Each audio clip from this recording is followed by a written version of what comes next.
In a small apartment on the east side of Los Angeles, 16-year-old Lily Parker sat by her bedroom window, paintbrush in hand, as morning light filtered through the blinds. It wasn't just a hobby for her, it was how she breathed, how she processed the world around her.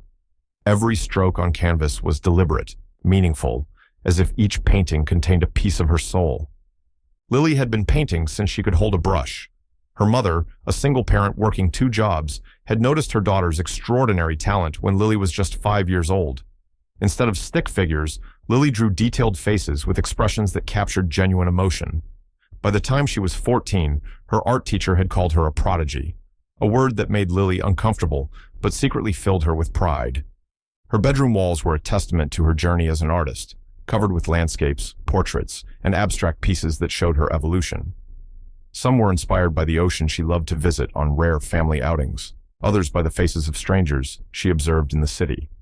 Each painting told a story, carried an emotion, revealed something about the world that others might miss. That Tuesday morning started like any other.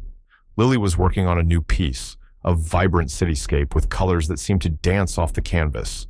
She had been feeling unusually tired lately, but attributed it to staying up late working on her art. The dizziness, though, was new.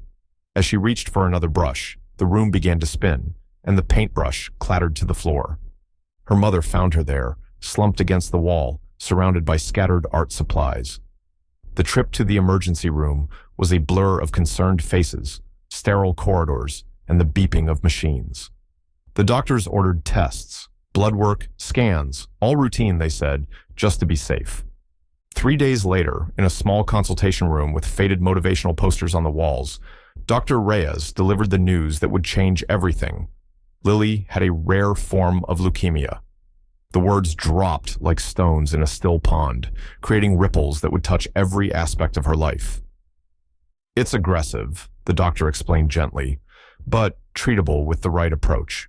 We'll need to start chemotherapy immediately, followed by radiation." The world seemed to freeze around Lily and her mother. There were tears, questions, disbelief. The emotions came in waves.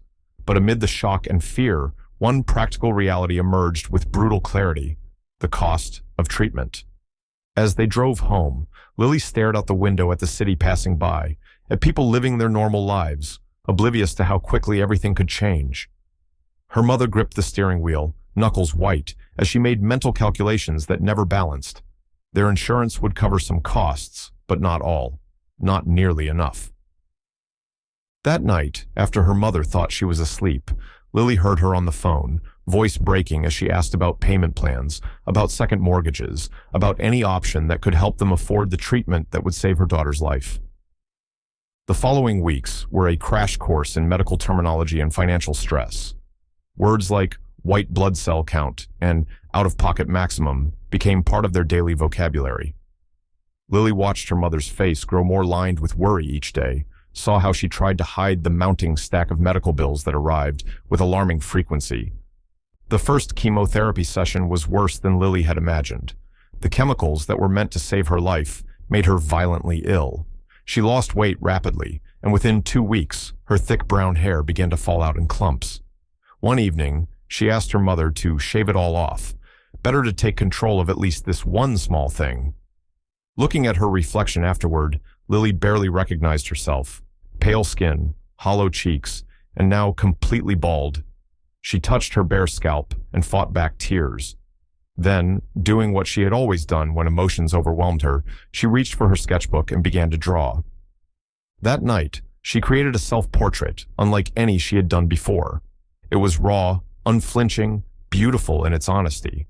It showed her new reality, but also a defiance in her eyes that surprised even herself. When she finished, she knew 2 things with absolute certainty. She would fight this disease with everything she had, and she needed to find a way to help her mother with the crushing financial burden. The idea came to her 3 days later, during another sleepless night when pain kept her awake. Her paintings, people had always admired them. Teachers had encouraged her to display them. What if she could sell them? Not just any paintings, but new ones that captured this journey, this battle. Art that spoke to courage and fragility, to fear and hope. When Lily shared her plan with her mother the next morning, she expected resistance or concern. Instead, her mother's eyes filled with a complex mixture of pride and sorrow. "Your art has always been meant to be shared," she said softly. "But Lily, you need your strength for getting better." "Painting gives me strength," Lily insisted. "It always has." Between treatments, on days when she could sit upright for more than an hour at a time, Lily painted with a new intensity. Each piece seemed to flow from her with an urgency she had never experienced before. Colors became more vivid, compositions more daring. It was as if her diagnosis had removed some invisible barrier between her and her art. As the medical bills continued to arrive, her mother took on a third job, night shifts at a 24-hour diner. Lily would wake sometimes to find her mother asleep on the couch, still in her uniform, too exhausted to make it to her bedroom. The sight strengthened Lily's resolve. She needed to do more than just create art. She needed to sell it. The monthly statement from the hospital was the final push. Insurance had denied coverage for a specialized medication that Dr. Reyes insisted was critical for Lily's treatment protocol. The amount due was more than her mother made in 3 months. That night, Lily made a decision. The local art fair on Abbot Kinney Boulevard in Venice Beach was coming up that weekend. Tourists with disposable income wandered there, looking for unique pieces to take home. Her art teacher had suggested she participate before, but Lily had always been too shy, too uncertain of her talent. Now, shyness was a luxury she couldn't afford. Survival had become her priority, and if that meant putting her soul on display through her art, then that's what she would do. When Lily told her mother her plan to sell paintings at the weekend art fair, her mother hesitated only briefly before helping her prepare. They gathered her best works, borrowed a folding table from a neighbor, and created a simple sign, "Art by Lily Parker." After much debate, they added a smaller sign that read, "Proceeds for leukemia treatment." Lily had resisted this addition. She didn't want pity sales, but her mother insisted on honesty. "Your art deserves to be valued for what it is," she said, "but there's no shame in letting people know the difference their purchase could make." The weekend came, and with it, a rare surge of energy for Lily. Whether from excitement or determination, she felt stronger than she had in weeks as they set up their small display among the professional booths and established artists. Her collection stood out, vibrant, emotional pieces juxtaposed with the stark reality of her appearance.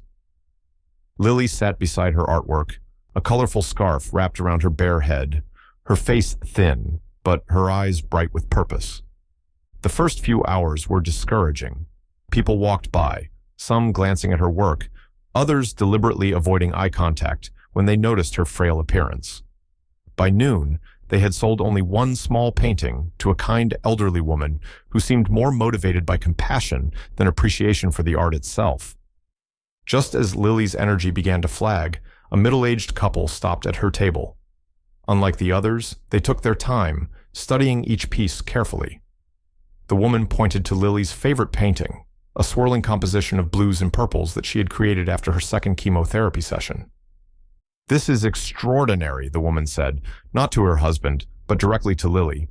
"The emotion in this, it's palpable. Are you the artist?" Lily nodded, suddenly shy under such focused attention. "You have a remarkable gift," the man added. "How long have you been painting?" "As long as I can remember," Lily answered, her voice stronger than she expected. "But differently now." They bought the painting, paying even more than the asking price, and left with promises to tell others about her work. True to their word, more people began to stop by, and by the end of the day, Lily had sold half her inventory. It wasn't enough to make a significant dent in the medical bills, but it was a start.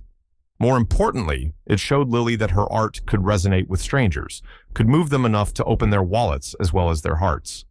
The experience planted a seed, an idea that would soon grow into something far beyond what anyone could have anticipated. As Lily and her mother packed up their unsold paintings in the fading light, neither of them could have imagined that in just a few short weeks, one of Hollywood's biggest stars would change their lives forever. The weekend art fair had been a promising start, but Lily quickly realized it wasn't enough. The treatments were becoming more frequent, more intense, and significantly more expensive.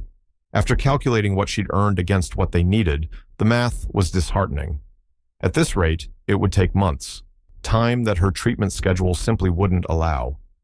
2 weeks after the fair, during a particularly difficult day following chemotherapy, Lily made a bold decision. If occasional art fairs weren't sufficient, she needed to sell her work more consistently. She needed to go where the money was, where people with disposable income gathered daily. Beverly Hills, she announced to her mother that evening, or maybe Rodeo Drive, somewhere tourists and wealthy people walk by every day. Her mother looked up from the bills she'd been sorting, concern etched across her tired face.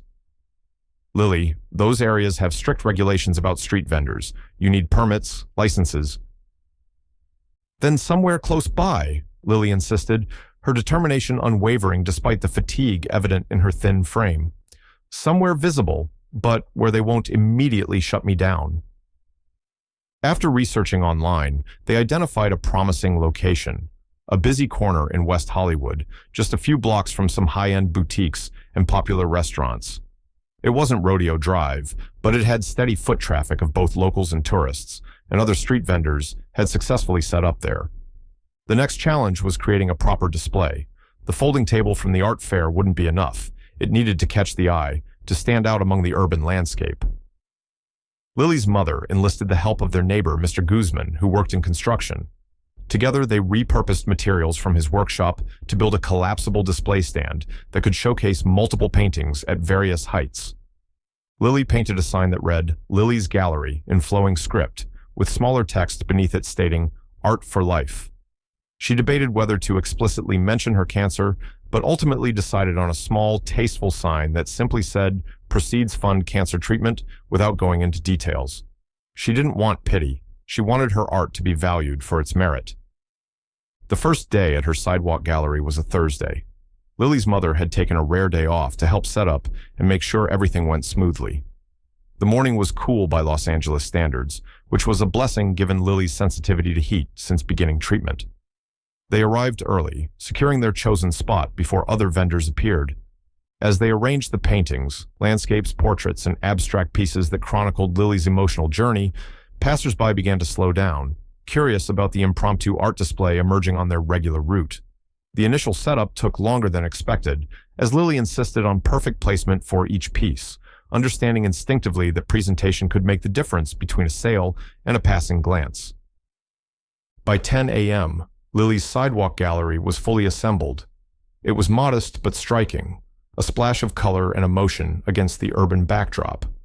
Lily sat on a folding chair beside her display, a sketchbook open on her lap so she could work on new pieces throughout the day. Her mother reluctantly left for a job interview, promising to return by late afternoon. The first few hours brought plenty of attention but few sales. People would stop, admire the artwork, sometimes comment on Lily's talent, and then continue on their way. Some avoided looking at Lily directly, uncomfortable with her visible signs of illness. The headscarf, the thinness, the pallor that chemotherapy had left her with. Others stared too much, their pity transparent and unwelcome. Around noon, a middle-aged woman in business attire stopped and studied a small canvas depicting a solitary tree, its branches reaching skyward against a turbulent background. "This is quite moving," she said, directing her words to Lily. "How much is it?" The price was higher than Lily had initially planned, $200, but her mother had insisted they not undervalue her work. To Lily's surprise, the woman didn't hesitate, reaching for her wallet immediately. "My sister had leukemia when we were teenagers," she explained as she handed over her credit card. "She's been in remission for 20 years now. Your work reminds me of the art she created during her treatment. It has the same awareness." That first sale energized Lily, giving her hope that her plan might actually work. Throughout the afternoon, a pattern emerged. Most people passed by without stopping. Some slowed down to look, but continued on, and a precious few actually engaged and purchased something. By the end of the day, she had sold 3 paintings and received several business cards from people interested in commissioning work. It wasn't the overwhelming success she had fantasized about, but it was a beginning. More importantly, it provided something beyond money. It gave Lily purpose, a reason to keep creating despite the physical toll of her illness. The next day was harder. Lily had a treatment in the morning, which left her exhausted and nauseated. Her mother suggested skipping the sidewalk gallery, but Lily insisted on going, even if just for a few hours. They compromised, a shorter day, with her mother staying throughout. This pattern continued for weeks. On good days, Lily would stay at her sidewalk gallery from morning until evening, painting new pieces when sales were slow. On treatment days, she would appear for just an hour or two, sometimes merely sitting with her eyes closed, absorbing the energy of the city around her while her mother handled the sales. The reactions from passersby varied widely. Some people were genuinely moved by both her art and her story, purchasing paintings at full price and sometimes even adding additional donations. Others were visibly uncomfortable, hurrying past, as if illness might be contagious. A few were downright rude, making comments just loud enough to be overheard, using cancer to sell mediocre art, or another sob story to make a buck. Those comments stung, but Lily refused to let them define her experience. Instead, she focused on the connections she made, the cancer survivors who shared their stories, the parents who brought their children to meet her, the elderly man who came by every Tuesday to buy a small sketch for my collection of future classics. Gradually, Lily's sidewalk gallery became a fixture in the neighborhood. Regular passers-by would stop to check her new work, local shop owners would bring her hot tea on cold mornings, and tourists would take photos to share on social media. It wasn't just about selling art anymore. It had become a community, a support system that extended beyond financial help. 1 month into her sidewalk gallery venture, Lily had sold enough artwork to cover 2 of her treatments. It wasn't solving all their financial problems, but it was making a meaningful difference. More than that, it was giving Lily something essential for her recovery: hope. What she didn't know, what she couldn't have predicted, was that her little sidewalk gallery was about to attract the attention of someone whose influence would change everything. As weeks passed, Lily's sidewalk gallery became both her lifeline and her battlefield. Each day brought its own set of obstacles, testing her resolve in ways that even cancer hadn't prepared her for. The physical toll of balancing her treatments with maintaining her street presence was immense, often leaving her drained before the day had even properly begun. On treatment days, Lily would wake before dawn, her body already anticipating the assault of chemicals that would flow through her veins for hours. The nausea would begin even before she reached the hospital, a Pavlovian response that Dr. Reyes assured her was normal but felt like a betrayal of her own body. By the time she was released, usually around noon, exhaustion would settle into her bones like lead. Yet, remarkably, these were the days she most insisted on going to her spot on the sidewalk, even if just for an hour or two. "The treatments take so much from me," she explained to her mother when questioned about this seemingly counterintuitive decision. "I need to balance it with something that gives back, something that reminds me I'm still me." Her mother eventually stopped arguing, recognizing that the sidewalk gallery had become as much a part of Lily's treatment as the chemotherapy itself, a different kind of medicine for a different kind of pain. The physical challenges were just the beginning.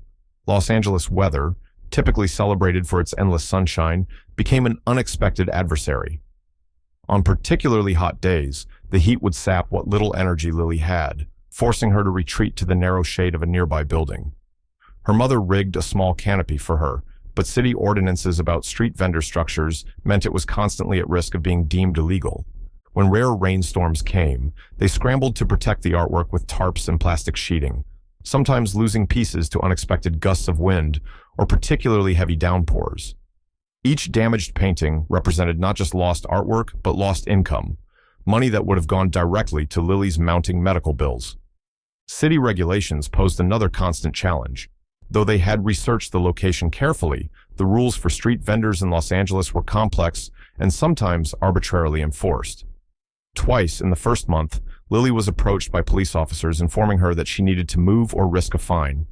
Each time, she managed to produce the paperwork her mother had painstakingly acquired, showing she had temporary permission to sell art as part of a city program supporting youth entrepreneurship. "You still need to keep the sidewalk clear," one officer insisted, despite the fact that Lily's setup took less space than the outdoor seating of the cafe just down the block. She rearranged her display, making it narrower but taller, sacrificing visibility for compliance. Then there were the other street vendors, a complex ecosystem of individuals all trying to claim their piece of the urban landscape. When Lily first appeared, some viewed her with suspicion, concerned that her story and youth would draw attention away from their own businesses. Others saw her as easy competition to intimidate or pressure into relocating. Marco, who sold handmade jewelry 2 corners down, was the first to approach her with kindness rather than territorialism. He had noticed her returning after treatments, had seen her mother helping her set up on days when she could barely stand. One particularly difficult afternoon, he appeared beside her display with a folding chair and a paper cup of ginger tea. "For nausea," he explained simply, setting both items down. "My wife went through chemo last year. This helped." That small act of kindness formed a bridge, and soon other vendors began to look out for Lily in their own ways. Sophia, who sold handcrafted scarves, gifted Lily with beautiful head coverings that made her feel less self-conscious about her hair loss. Eduardo, an elderly man who sold churros from a small cart, would insist she take one for strength whenever she looked particularly pale. This informal community became Lily's greatest allies. They watched her spot when she needed restroom breaks, directed interested customers her way, and most importantly, warned her about the periodic sweeps by city officials looking to cite vendors without proper permits. The emotional toll was perhaps the most unpredictable challenge. Some days, Lily felt strong, inspired by the people who stopped to talk, encouraged by each sale that brought her closer to covering another treatment. Other days, the weight of her situation would crash down without warning, triggered by an offhand comment from a passerby or simply by the relentless fatigue that never fully abated. On one particularly difficult afternoon, after a man had loudly questioned whether she was really sick or just using it as a marketing tactic, Lily packed up early, tears streaming down her face as she struggled to dismantle her display with shaking hands. She was halfway through when Sophia appeared silently beside her, helping to carefully wrap each painting before placing it in Lily's portfolio case. "People can be cruel," Sophia said simply, "but remember, for everyone like him, there are 10 who are moved by your courage." Those words became a mantra for Lily on hard days. She began keeping a small notebook, jotting down meaningful interactions with supportive strangers, the woman who bought a painting because it captured exactly how I felt when I was diagnosed, the young art student who asked to sketch her at work because she was inspiring, the businessman who returned weekly to buy small pieces he claimed to give as gifts, but that Lily suspected he simply collected to help her cause. The financial reality remained daunting. Despite selling paintings almost daily, the money came in more slowly than the bills.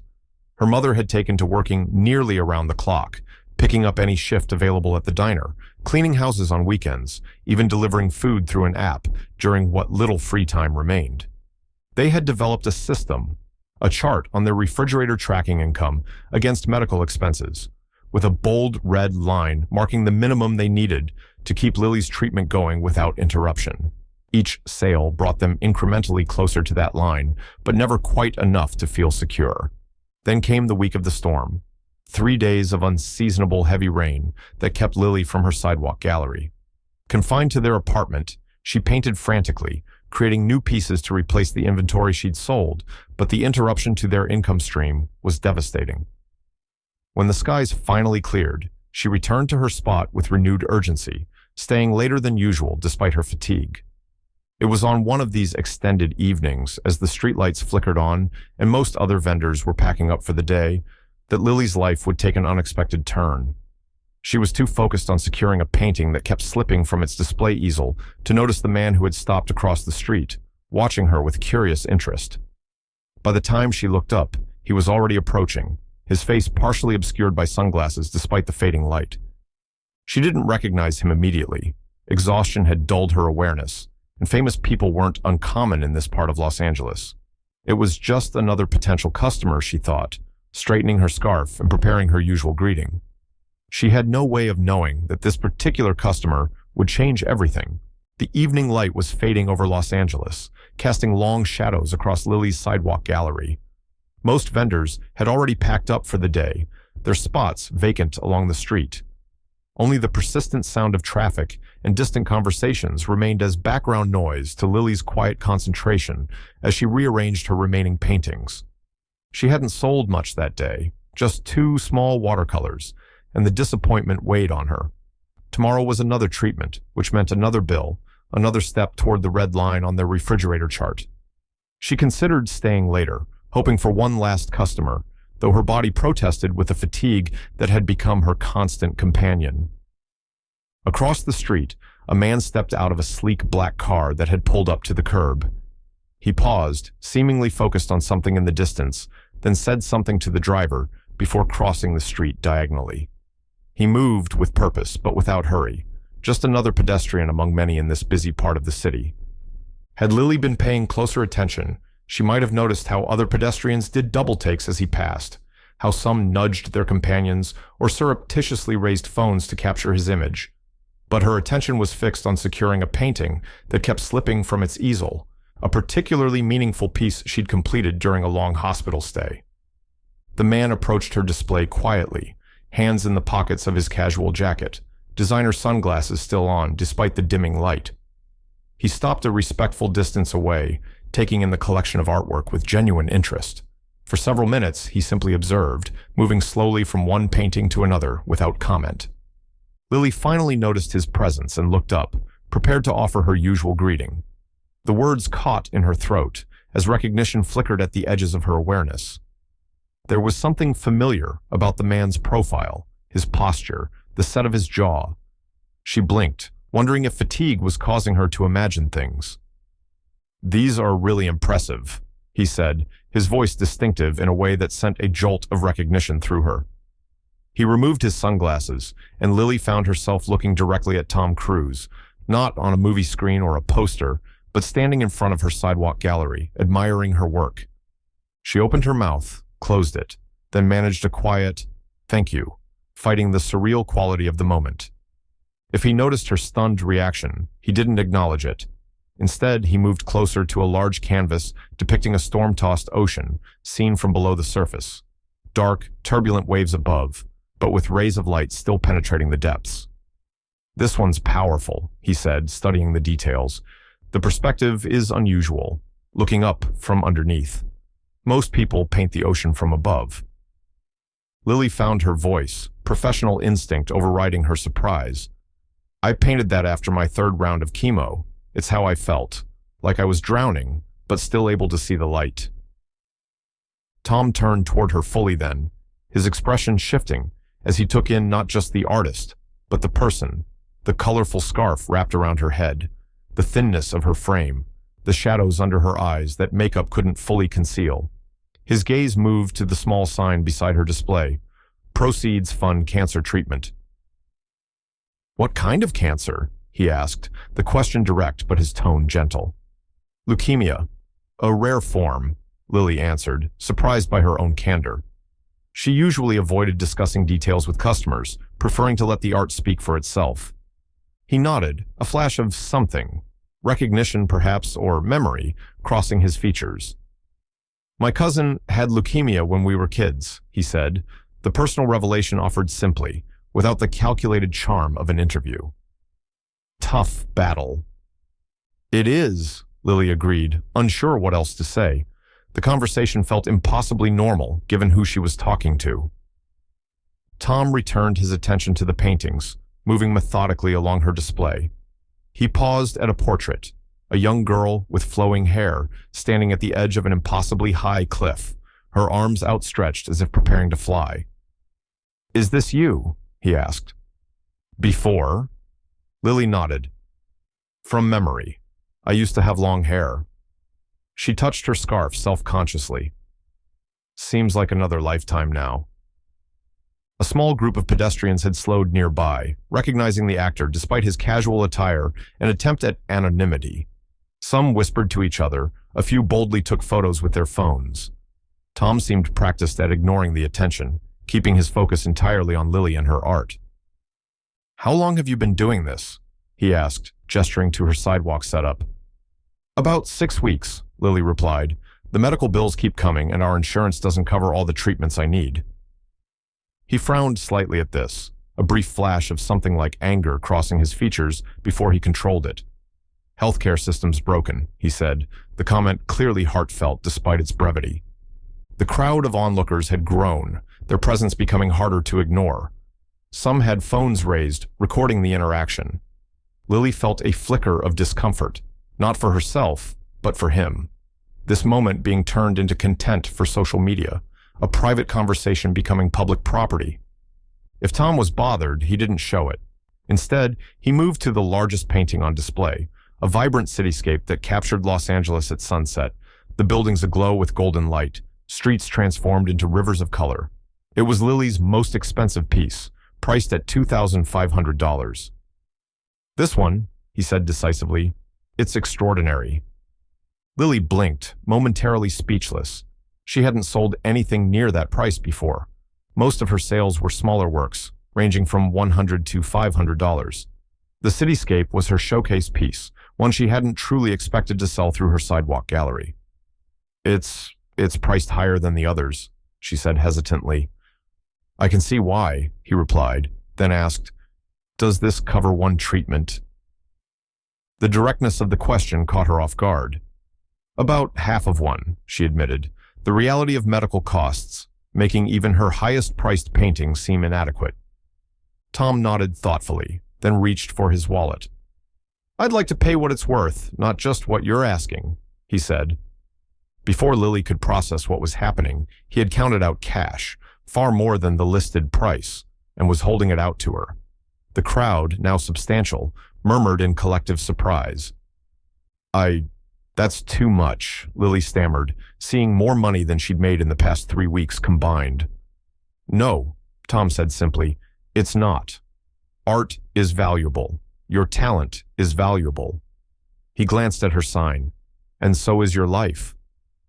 With shaking hands, Lily accepted the payment, too overwhelmed to count it properly. "Thank you," she managed, the words wholly inadequate for what she was feeling. "I don't know what to say." "You don't need to say anything," he replied. "Just keep painting." As she carefully wrapped the cityscape for him, Tom asked more questions about her treatment, her prognosis, how long she'd been creating art. His interest seemed genuine, not performative for the watching crowd. He spoke to her as one human to another, not as a celebrity to a fan or a benefactor to a charity case. Once the painting was secured, he surprised her again by asking, "Do you have a business card or website? People should see your work, more people than just those who happen to walk by." Lily shook her head, embarrassed by the amateur nature of her operation. "Just this," she gestured to her sidewalk display, "and an Instagram account my friend set up, but I haven't posted much." Tom considered this, then took out his phone. "What's the account name? I'll follow you right now." The crowd, which had continued to grow throughout their interaction, rustled with excitement at this development. Some had begun recording more openly, phones held high to capture the scene. Others were already posting to social media, fingers flying across screens to share what they were witnessing. Lily gave him her Instagram handle, watching in disbelief as Tom Cruise, whose own social media presence was carefully curated by professionals, followed her account on the spot. "I'll share your work," he said simply, as if it were the most natural thing in the world for him to promote an unknown teenage artist to his millions of followers. As he prepared to leave, painting carefully tucked under his arm, he turned back to Lily. "What time are you usually here? I know someone who collects emerging artists. I'd like to bring him by." "Most days," Lily replied, still dazed by the entire interaction. "Except when I have treatments. Tomorrow morning, actually." "Good luck with that," he said, his expression sincere. "I'll stop by again soon." As Tom walked back toward his waiting car, nodding politely to the gathered crowd but not engaging, Lily stood motionless behind her display, trying to process what had just happened. Only when he had driven away did she finally look down at the money in her hand, counting it with increasing disbelief. $25,000, 10 times her asking price. Enough to cover multiple treatments, to push them well above the red line on their chart, to give her mother a respite from the relentless extra shifts. The crowd lingered, many now approaching Lily directly, asking about her story, her art, her interaction with the star. Some bought smaller paintings on the spot, inspired by what they had witnessed. Others simply wanted to tell her they would follow her journey, would spread the word about her talent and her cause. As the reality of the evening's events began to sink in, Lily realized that something fundamental had shifted. What she couldn't yet know was just how far-reaching the impact of this chance encounter would be, or how dramatically it would change her life in the days to come. Lily arrived home that evening in a daze, clutching her portfolio case with one hand and the envelope containing Tom Cruise's payment in the other. She had called her mother immediately after the encounter, her voice shaking with disbelief as she tried to explain what had happened. Her mother had assumed she was confused from fatigue or medication until Lily sent a photo of the cash through their messaging app. "I'm coming to pick you up right now," her mother had said, the shock evident in her voice. "Don't tell anyone else about the money." Now, seated at their small kitchen table, Lily watched as her mother counted the cash for the third time, as if expecting the amount to change with each verification. $25,000, her mother whispered, looking up with eyes wide with disbelief.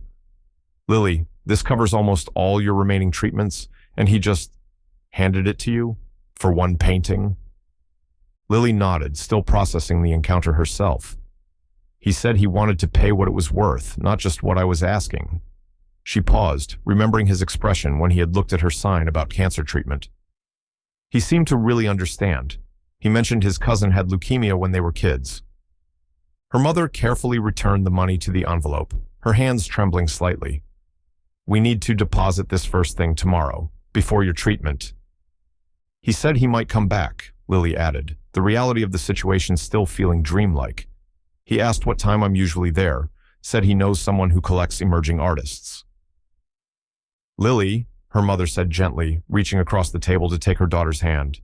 "This is wonderful, a miracle really, but we need to be realistic. He's Tom Cruise. He probably says things like that to be kind in the moment. I don't want you to be disappointed if he doesn't come back," Lily finished, nodding. "I know. It's enough that he did this. More than enough." But despite her attempt at pragmatism, hope had taken root. Not just about the financial relief, but about being seen, truly seen, as an artist, rather than just a sick girl selling paintings for medical bills. The following morning brought the reality of her condition back into sharp focus. The treatment was particularly difficult, leaving her nauseated and exhausted. She spent most of the day sleeping, waking occasionally to check her phone, which had been buzzing constantly with notifications. Word of her encounter with Tom Cruise had spread rapidly through social media. Video clips of their interaction were being shared widely, and her Instagram following had exploded from a few hundred to over 20,000 overnight. Comments flooded in, some from people who had witnessed the event in person, others from strangers moved by what they had seen online. By late afternoon, several local news outlets had picked up the story. A reporter from a morning show had left a message requesting an interview. Lily's high school art teacher had texted to say a gallery owner had contacted the school asking about her. Overwhelmed, Lily had turned off her phone and retreated back into sleep, her body demanding rest to process both the chemotherapy drugs and the sudden attention. 2 days later, feeling stronger but still drained, Lily insisted on returning to her sidewalk gallery. "People are looking for me there now," she explained to her mother, who wanted her to rest longer. "This could be an opportunity we can't afford to miss." Her regular spot looked different somehow when they arrived, smaller, more ordinary than the place where something extraordinary had happened. Lily set up her display methodically, replacing the sold cityscape with new work she had completed during late nights, when pain kept her awake. She had been there less than an hour when she noticed the increased foot traffic, the curious glances, the phones discreetly raised to take photos. News of her location had clearly spread. Some people approached directly, asking if she was the girl Tom Cruise bought art from. Others pretended to browse while stealing glances at her. Sales were better than they had ever been. People who might have walked past before now stopped, examined her work with new interest. Many mentioned seeing the viral videos, expressing admiration for both her talent and her resilience. By midday, she had sold 4 paintings and received 3 commissions for custom pieces. It was nearing 3 o'clock when a sleek car pulled up across the street, different from before, but with the same air of quiet luxury. Tom Cruise emerged, again wearing sunglasses, but this time accompanied by an older man with silver hair and an expensive suit. Lily felt her heart rate accelerate as they crossed toward her, acutely aware of the crowd's reaction, the whispers, the phones suddenly appearing, the subtle shift in energy along the sidewalk. She straightened her scarf, wishing she had worn the nicer one Sophia had given her. "Lily," Tom greeted her with a genuine smile, removing his sunglasses. "You're looking better today. How was your treatment?" The simple question, and the fact that he had remembered such a detail from their brief conversation, caught her off guard. "It was tough," she admitted, "but I'm okay now." He nodded with understanding, then gestured to his companion. "This is Martin Keller. He owns galleries in New York, London, and here in LA. I wanted him to see your work in person." Martin stepped forward, extending his hand. His handshake was firm, his appraisal direct, as he looked from Lily to her artwork and back again. "Tom wasn't exaggerating about your talent," he said, his tone professional but warm. "Your use of perspective is particularly interesting. Self-taught?" "Mostly," Lily replied. "I took art classes at school, but they were pretty basic." Martin nodded, moving to examine her paintings more closely. He asked technical questions about her process, her influences, the stories behind specific pieces. Unlike many who had approached her sidewalk gallery, his interest was clearly in the art itself, rather than the circumstances of its creation. Tom stood slightly apart during this exchange, allowing Martin to form his own impressions without influence. His presence had drawn an ever-growing crowd, many blatantly recording the interaction on their phones. Several had approached for autographs or photos, but his security detail, two men who had materialized discreetly nearby, politely but firmly redirected them. After examining nearly every piece, Martin turned to Tom with a nod, then back to Lily. "I'd like to offer you something," he said. "A dedicated space in my Los Angeles gallery. Not just one or two pieces, a proper exhibition of your work." Lily blinked, certain she had misheard. "An exhibition of my paintings?" "Precisely," Martin confirmed. "Your talent deserves a proper audience, and from what Tom has told me about your situation, the timing seems critical." He handed her a business card, heavy cardstock with embossed lettering. "We could have it ready within 2 weeks. My team would handle everything: promotion, setup, sales." Tom stepped closer then, his expression earnest.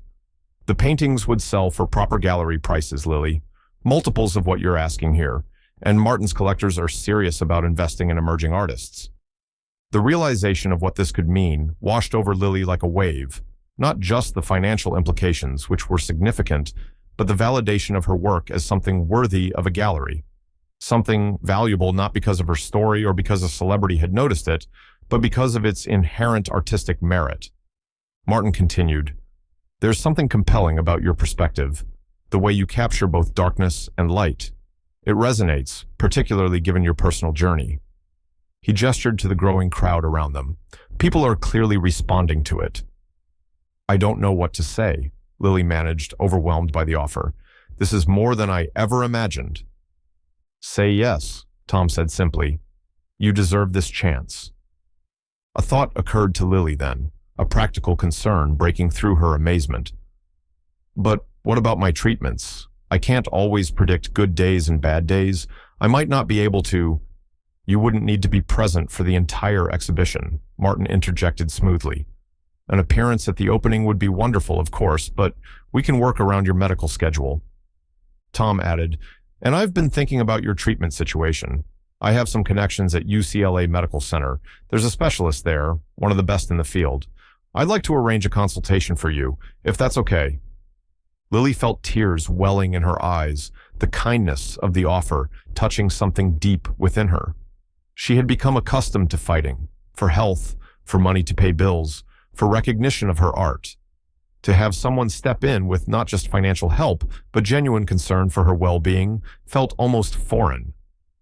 "That would be, yes, thank you," she managed, her voice thick with emotion. The crowd had continued to grow throughout their conversation, and now numbered several dozen people, many openly filming. Some had begun to press closer, eager to capture this new development in the viral story. Tom's security detail moved in, creating a buffer of space around them. "I think we should continue this conversation somewhere more private," Martin suggested, noting the growing attention. "Perhaps you could join us for an early dinner? We could discuss the details of the exhibition, and you could bring your mother, of course." Tom nodded in agreement. We have a reservation at Spago in an hour. There's a private room where we won't be disturbed." He glanced at the crowd with the practiced neutrality of someone long accustomed to public attention. "And my driver can take you directly to the restaurant from here." As Lily began to carefully pack up her artwork, assisted by Tom himself, despite the expensive casualness of his clothing, she was struck by the surreal quality of the moment. 24 hours earlier, she had been lying in a hospital bed, sick from treatment, uncertain about her future. Now, she was accepting an invitation to dine with Tom Cruise at one of the most exclusive restaurants in Beverly Hills, discussing her first gallery exhibition. The universe, it seemed, had finally decided to balance the scales, offering a measure of extraordinary good fortune to counter the devastating diagnosis that had upended her life just months before. What Lily couldn't yet know was that this dinner, this chance to share her story directly with Tom in a more intimate setting, would inspire him to do far more than arrange a gallery showing or a medical consultation. That his compassion, once fully engaged, would change not just her life, but the lives of countless others facing similar battles. The videos began circulating within minutes of Tom Cruise approaching Lily's sidewalk gallery. First on TikTok, where a fashion influencer had captured the initial interaction while filming content nearby. Then on Twitter, Instagram, and Facebook, spreading with the viral velocity that only celebrity encounters can achieve. By midnight, the original videos had been viewed millions of times. By morning, entertainment news websites had picked up the story, running headlines like "Tom Cruise's heartwarming encounter with teen cancer patient" and "Hollywood star pays $25,000 for painting by girl funding her chemo." Lily's Instagram following, which had hovered around 300 before the encounter, surpassed 100,000 by the time she woke up the morning after her dinner with Tom and Martin Keller. Her phone had become a constant stream of notifications, direct messages, comments, follows, and shares. Most were supportive, though some questioned the authenticity of the encounter or criticized what they perceived as celebrity virtue signaling. "I don't understand," Lily said to her mother over breakfast, scrolling through her phone with bewilderment. "Why do so many people care about this? It's just me and my paintings." Her mother, who had spent the night researching Martin Keller and his galleries to ensure the offer was legitimate, looked up from her laptop. "It's not just about you or even Tom Cruise, honey. It's about hope. People are drawn to stories where good things happen to those who are struggling. It reminds them that the world isn't always cruel." The viral nature of the story took on a life of its own throughout the day. Major news outlets began reaching out for interviews. The local ABC affiliate sent a reporter to Lily's usual spot, only to find other street vendors explaining to disappointed onlookers that she wasn't there that day. Marco, the jewelry vendor who had first shown kindness to Lily, found himself being interviewed about his friend, a characterization he didn't correct. "She's special," he told the camera earnestly. "Not because she's sick, but because of how she sees the world. You can feel it in her paintings." By midday, someone had created a hashtag, #Lily'sArt, that began trending nationally. People shared images of her paintings from her Instagram feed, praising her talent, while also sharing their own cancer stories or those of loved ones. The intersection of celebrity, art, youth, and illness created a perfect storm of public interest and emotional engagement. Lily watched it unfold from home, trying to balance excitement with the physical reality of recovering from her latest treatment. Her mother had insisted she rest for at least 2 days before returning to her sidewalk gallery, especially with the exhibition planning now underway. Martin's assistant emailed, her mother said, showing Lily the message on her laptop. "They want to come photograph your existing paintings tomorrow, and they've arranged for professional framing. They're suggesting an opening night in 10 days if you're feeling well enough." The whirlwind continued to accelerate. By evening, entertainment talk shows were discussing the viral moment, with hosts speculating about Tom Cruise's involvement and whether this would spark a broader conversation about healthcare costs in America. One host announced that her show would be purchasing several of Lily's paintings to auction for cancer research. What none of these commentators knew was that while they were discussing the public aspect of the story, Tom Cruise was taking private action. Following their dinner at Spago, where Lily had shared more details about her diagnosis and treatment struggles, he had made several calls to contacts in both the medical and entertainment communities. The next morning, as Lily's social media continued to explode with activity, her mother received a call from UCLA Medical Center. An appointment had been arranged with Dr. Elena Vasquez, one of the country's leading specialists in rare forms of leukemia. The consultation, they were informed, had been fully covered by an anonymous donor. "It's tomorrow at 2 p.m., her mother told Lily, tears in her eyes. "They've already received your medical records from Dr. Reyes, the specialist. She's pioneering a new treatment protocol that's showing incredible results in cases like yours." When Lily asked if Tom had arranged this, her mother nodded. "His assistant called right after the hospital. He doesn't want public credit. Says this isn't about him. But yes, he made it happen." That afternoon, a delivery arrived at their apartment. A new laptop with professional art software installed, a digital drawing tablet, and a note from Tom. "For the days when you can't make it to your sidewalk gallery, your art shouldn't have to wait for good days. TC."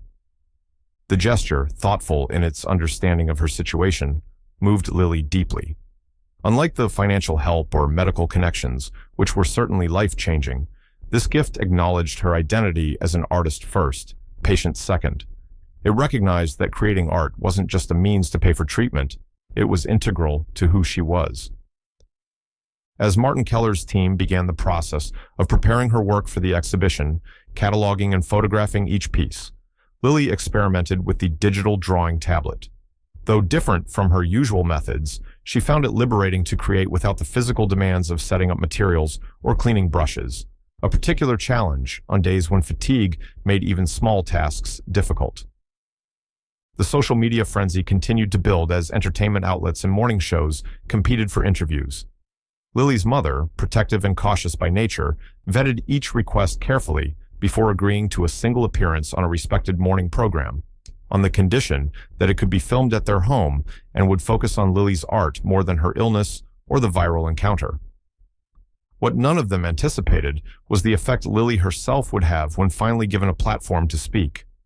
The morning show segment, intended to be 5 minutes, extended to nearly 15 as Lily spoke with eloquence and maturity about her artistic process, her experience with cancer, and her hopes for helping others in similar situations. "The medical bills are crushing for so many families," she said, with a directness that caught the interviewer off guard. "I was lucky. My art gave me a way to contribute. And then this amazing thing happened with Tom Cruise seeing my work. But what about kids who aren't artists? What about parents who can't work 3 jobs like my mom has been doing? Our system shouldn't make families choose between treatment and bankruptcy." The segment ended with Lily revealing a new painting she had created specifically for the interview, a powerful image of hands reaching upward through darkness toward light, titled simply, "Hope." The piece, she announced, would be auctioned at her upcoming gallery exhibition, with proceeds going to a fund for young cancer patients without adequate insurance coverage. Within hours of the interview airing, Lily's social media following doubled again. The hashtag number Lily's Hope joined Lily's art in trending topics. Celebrities beyond Tom Cruise began sharing her story and artwork, musicians, actors, athletes, and influencers, all amplifying her message and talent. More surprisingly, healthcare advocates and policy experts began citing Lily's story and words as examples of the human cost of America's healthcare system. Her comment about families choosing between treatment and bankruptcy was quoted in congressional discussions about insurance reform. What had begun as a heartwarming viral moment was evolving into something with potential policy implications. Through it all, Lily tried to maintain perspective, focusing on her upcoming consultation with Dr. Vasquez and the preparation for her exhibition. But the constant ping of her phone, the emails pouring in from around the world, the growing awareness that her story had touched something in the public consciousness, it was impossible to ignore completely. "I never wanted to be famous," she confessed to her mother as they reviewed interview requests that now included national magazines and international news programs. "I just wanted to sell enough paintings to pay for my treatment." Her mother hugged her, understanding the overwhelming nature of the attention. "I know, honey, but sometimes life has bigger plans than we do, and maybe all this," she gestured to the laptop screen displaying Lily's social media metrics, "maybe it's happening because your voice needs to be heard." What neither of them could have anticipated was that the social media explosion was just the beginning. The consultation with Dr. Vasquez would open doors to treatment options previously unavailable to them. The gallery exhibition would attract not just art collectors, but medical philanthropists. And Tom Cruise's initial act of compassion would inspire others in his circle to join what was becoming a movement, rather than a moment. As Lily fell asleep that night, exhausted but hopeful, her phone continued to light up with notifications. Across the city, in a private screening room, Tom Cruise was showing Lily's story to a group of influential friends, people with the resources and connections to transform not just one girl's fight against cancer, but potentially the landscape of pediatric cancer treatment itself. The viral moment was becoming a mission, and its reach was about to extend far beyond anything Lily or her mother had ever imagined possible. The morning of Lily's consultation with Dr. Elena Vasquez dawned with a mixture of hope and anxiety. This wasn't just another doctor's appointment. It represented a potential turning point, a door to treatment options that had previously seemed out of reach. As Lily and her mother made their way through the imposing entrance of UCLA Medical Center, neither spoke about the fact that this opportunity existed solely because Tom Cruise had noticed a sidewalk art display. Dr. Vasquez's office differed dramatically from the sterile examination rooms Lily had become accustomed to. Walls lined with medical degrees and research awards were softened by colorful artwork, much of it created by patients, as the doctor later explained.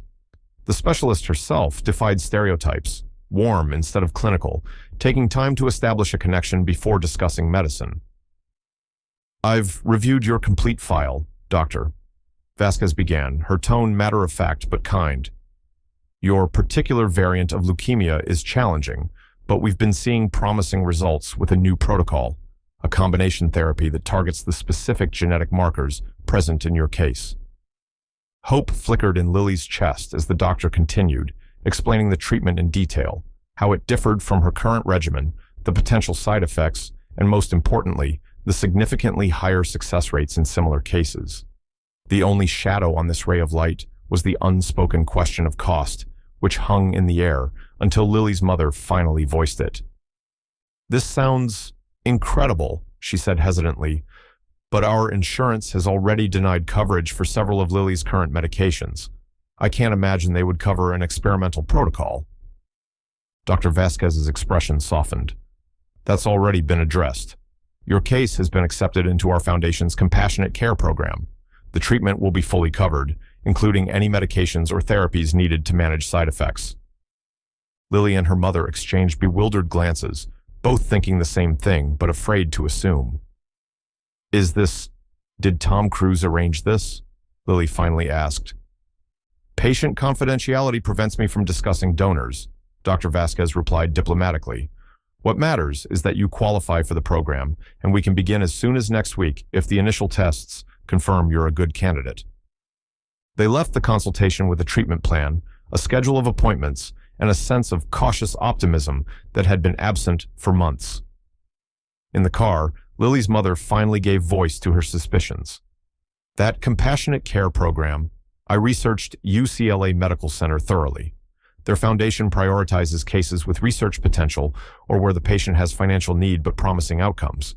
They take maybe 5 new patients a month. And somehow I got one of those spots the day after Tom mentioned his connections there," Lily finished the thought. When they arrived home, confirmation was waiting in the form of a tasteful flower arrangement with a card that read simply, "Hoping the consultation went well.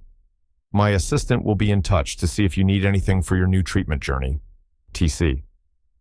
Lily shook her head in disbelief. Why is he doing all this? He bought one painting, and that should have been the end of it. "Some people, when they have the means to help, actually do it," her mother replied softly, without expectation of anything in return. The flowers were just the beginning. Later that afternoon, a delivery truck arrived with something far more substantial than a bouquet: art supplies.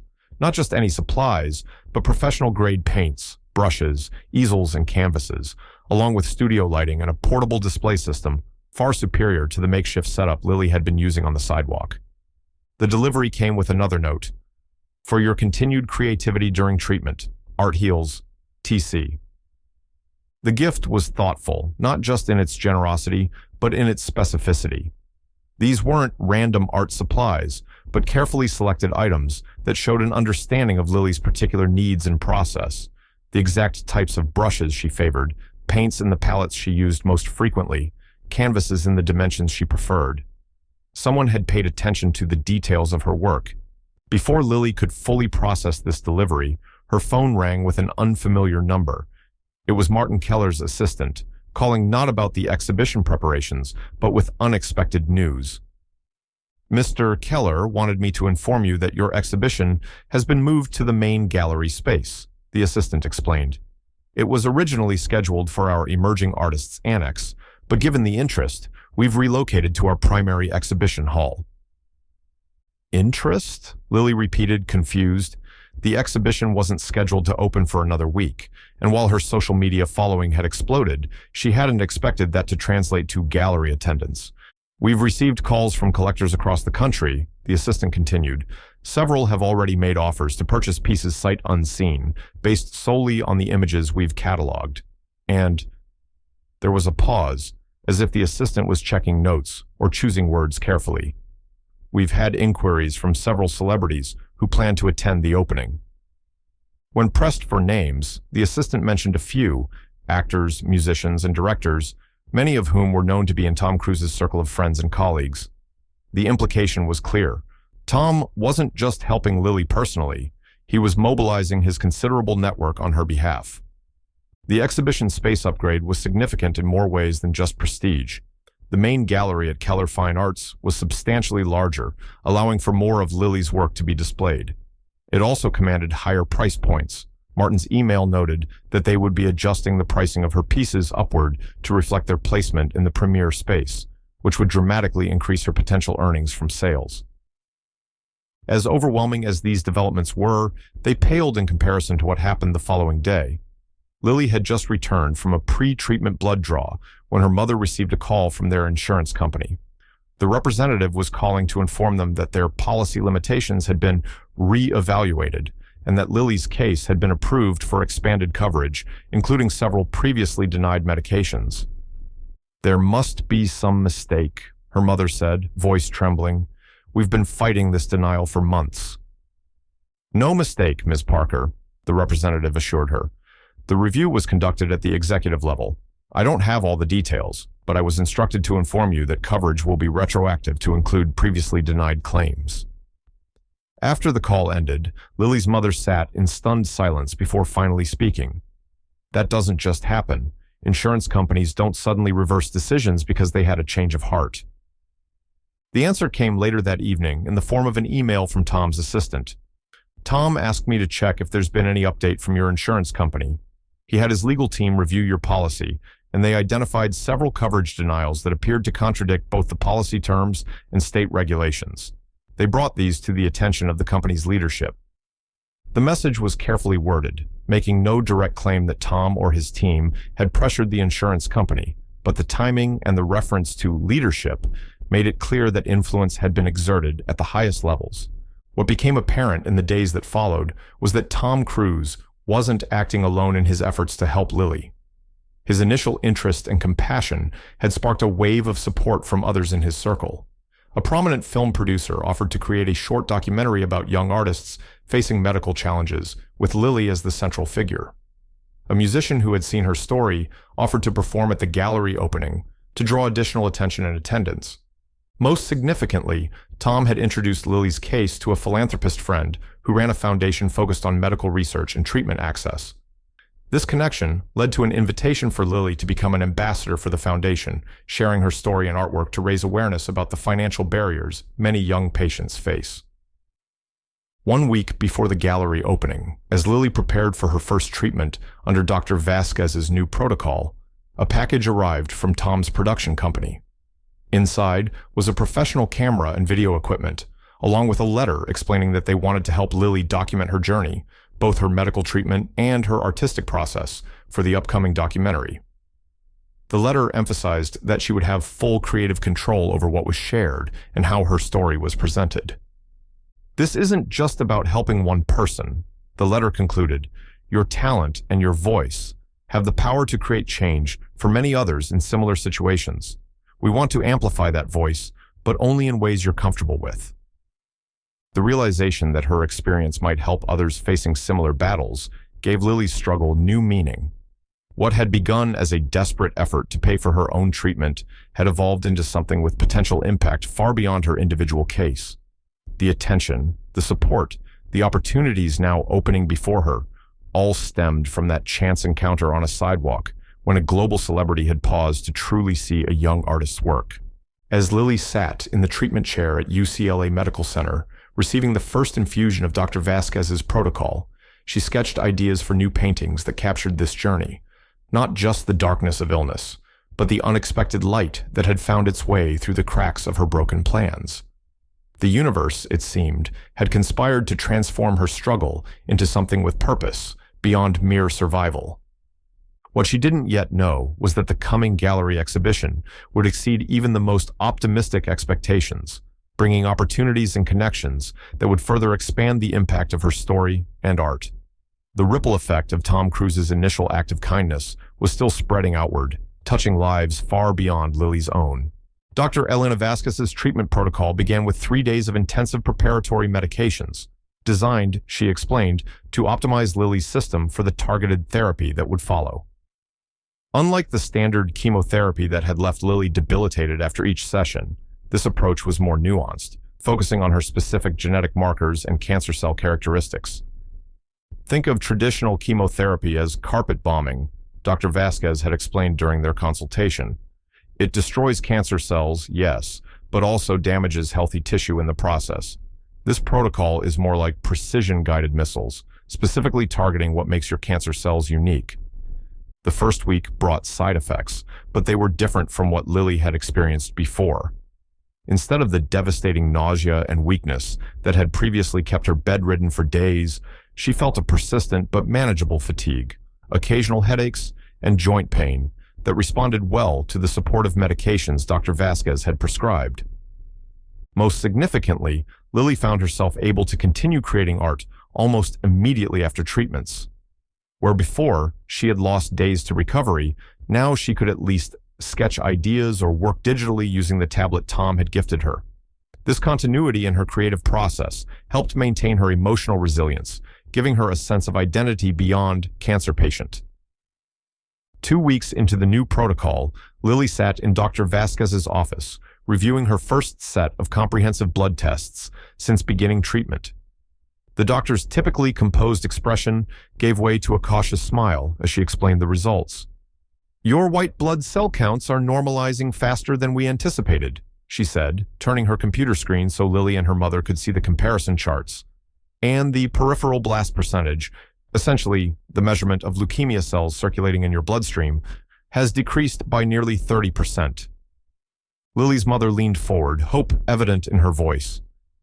"Is that normal for this treatment?"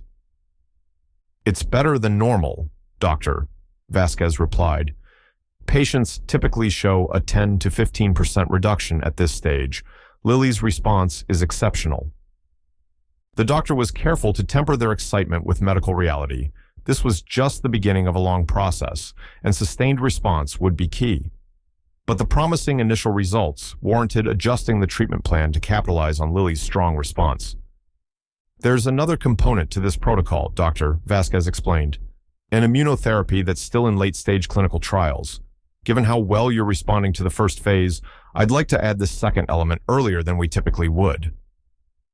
The mention of clinical trials raised immediate concerns about access and cost, which Lily's mother voiced hesitantly. Dr. Vasquez assured them that as part of the compassionate care program, Lily would receive the treatment regardless of its experimental status. What she didn't say, though all three understood, was that without Tom Cruise's intervention, this option would have remained entirely out of reach. The immunotherapy component began the following week, administered via IV infusion in a specialized unit at UCLA Medical Center. Unlike the standard chemotherapy ward Lily had become accustomed to, this facility had the atmosphere of a research center. More monitors, more specialists observing, more detailed documentation of every reaction and response. "You're only the 17th patient under 18 to receive this specific combination therapy," one of the research nurses explained as she adjusted Lily's IV. "The results in the others have been promising, but your case is unique because of how aggressive your particular variant is." The implications hung silently in the air, Lily was not just receiving cutting-edge treatment. She was helping advance medical knowledge that could benefit future patients with similar diagnoses. Her case, her responses, her outcomes would become data points in research that might eventually change standard protocols for rare leukemias. 3 weeks into the combined protocol, Lily experienced what Dr. Vasquez cautiously termed a significant positive shift. Her bone marrow biopsy, a procedure Lily had come to dread for its pain and the anxiety of awaiting results, showed a dramatic reduction in cancer cells, from over 60% at diagnosis to less than 20% now. This doesn't mean remission, Dr. Vasquez emphasized, knowing how easy it would be for hope to outpace medical reality. But it does indicate that your body is responding remarkably well to the treatment combination. If this trajectory continues, we could be having very different conversations in another month or two. For the first time since her diagnosis, Lily allowed herself to imagine a future beyond treatment, completing high school, perhaps attending art school, developing her talents without the shadow of illness looming constantly overhead.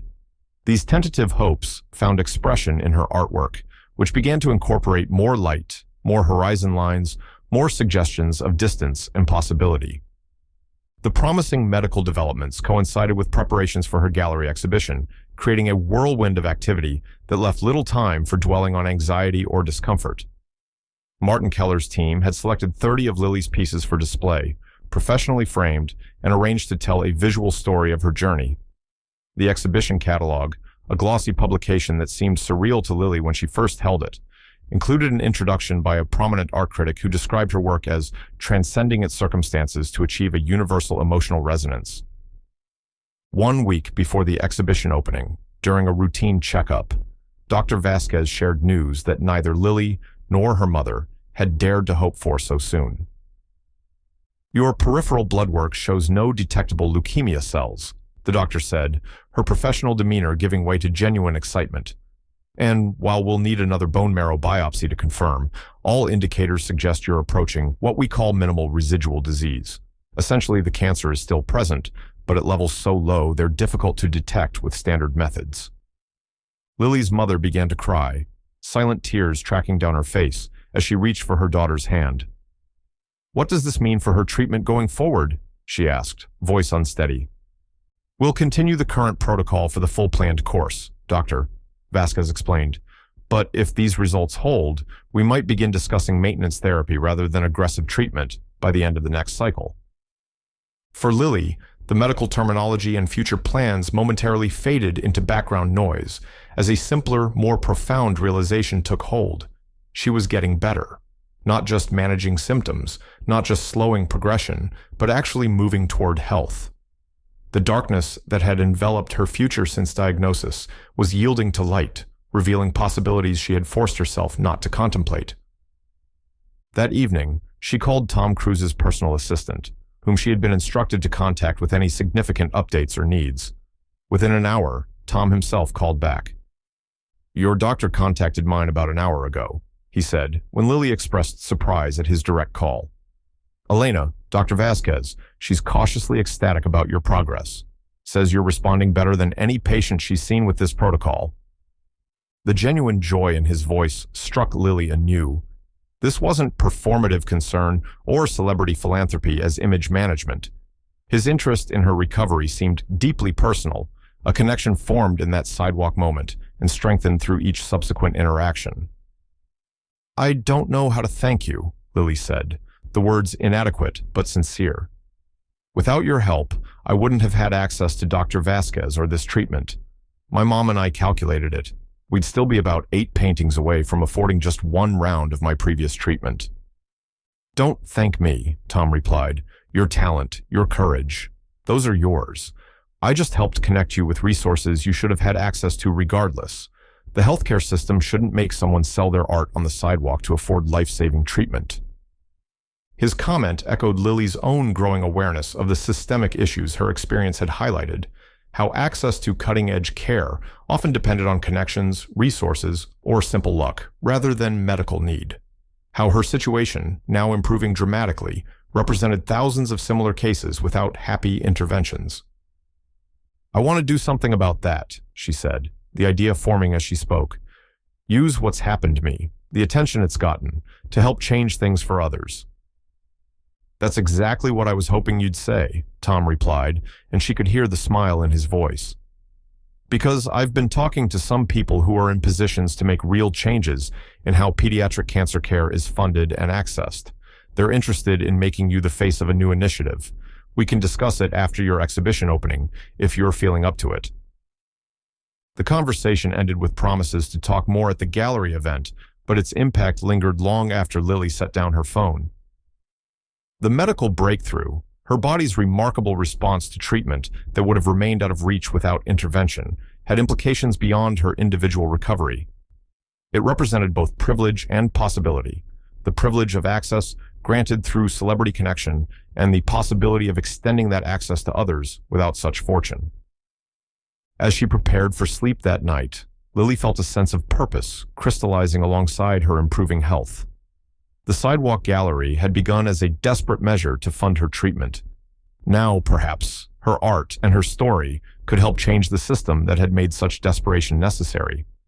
What she didn't yet realize was how powerful her voice would become, amplified by the platform Tom Cruise's interest had inadvertently created, and how her unique perspective as both artist and patient would resonate with audiences far beyond the art world or medical community. The night of Lily's gallery opening arrived with an energy that seemed to vibrate through the air. Keller Fine Arts had been transformed for the event, its usually austere white walls now providing the perfect backdrop for Lily's vivid, emotion-laden work. Each painting was illuminated precisely, creating an almost sacred atmosphere that emphasized the journey they collectively represented. Lily arrived an hour before the official opening, accompanied by her mother and Dr. Vasquez, who had insisted on attending both as medical support and genuine admirer of Lily's artistic talent. Martin Keller met them at the private entrance, his typical business-like demeanor softened by evident excitement. "We've had unprecedented interest," he informed them as he led the way through the still empty gallery. "Reservations for tonight exceeded capacity within hours of the announcement. We've had to implement a staggered entry system." Lily moved slowly through the space, seeing her work through new eyes.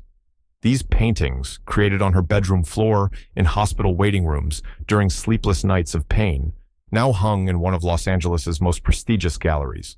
The journey from sidewalk display to this moment seemed impossible, yet here she stood. "We've organized them chronologically," Martin explained, noticing her wonder, "beginning with works from before your diagnosis, moving through the early treatment phase, and culminating with your most recent pieces. The narrative arc is quite powerful." He was right. Even Lily could see how her style and perspective had evolved, darkness giving way to light, confusion to clarity, despair to a tentative hope.